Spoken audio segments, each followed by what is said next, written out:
ગત વર્ષે જે પૂર આવ્યા હતા વિશ્વામિત્રી નદીમાં 3 દિવસ સુધી લોકો ભૂખ્યા રહ્યા, પાણી વગર ટળવળ્યા, નાના બાળકો, અબાલ વૃદ્ધો. તેના બાદ આ એક પ્રોજેક્ટ મૂકવામાં આવ્યો અને પ્રોજેક્ટ દ્વારા વડોદરા શહેરની પવિત્ર વિશ્વામિત્રી નદીમાંથી માટી કાઢવાનો, શુદ્ધ કરવાનો એક કામ કરવામાં આવ્યું. પરંતુ ક્યાંક ને ક્યાંક આ કામગીરીમાં મસ્ત મોટો ભ્રષ્ટાચાર થયો હોય તેવું અહીંયા દેખાઈ રહ્યું છે. કારણ કે માટી ક્યાં કોને વેચી છે એ બહાર નથી આવી રહ્યું. બીજી બાજુ છે તે અમે આરટીઆઈથી બીજા ડોક્યુમેન્ટ ઊભા કર્યા છે, એમાં ક્યાંક એવું લાગી રહ્યું છે કે ક્યાંક મસ્ત મોટો ભ્રષ્ટાચાર અહીંયા થયો છે. આની એક વિજિલન્સ તપાસ મૂકવામાં આવે, સીબીઆઈ તપાસ મૂકવામાં આવે. સાથે જો અહીંયાથી પણ કંઈ કામ નહીં થાય તો આગામી દિવસોમાં હાઈકોર્ટમાં પણ પીઆઈ દાખલ કરીને વડોદરા શહેરની જનતાના જે વેરાના રૂપિયા ભ્રષ્ટાચાર રૂપિયા લોકોના ખિસ્સામાં જઈ રહ્યા છે એને બચાવવાનો પ્રયાસ કરીશું.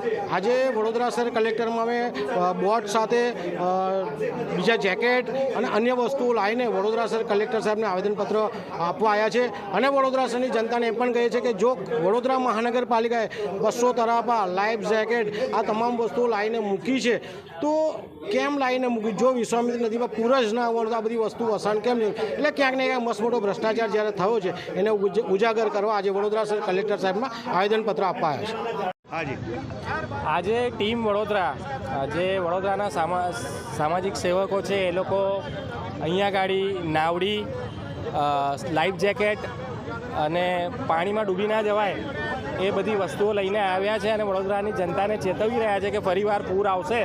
કારણ કે આ લોકોએ વિશ્વામિત્રીમાં સદંતર લૂંટફાટ કરી છે, 1200 કરોડ રૂપિયાનું એંધાણ કર્યું છે, લૂંટ કરી છે. એટલે અમે વિજિલન્સ તપાસની માગણી કરવા આવ્યા છે અને જે કોર્પોરેશનને જે લોકો છે એ લોકોને સ્થગિત કરવામાં આવે એવી અમારી માગણી છે.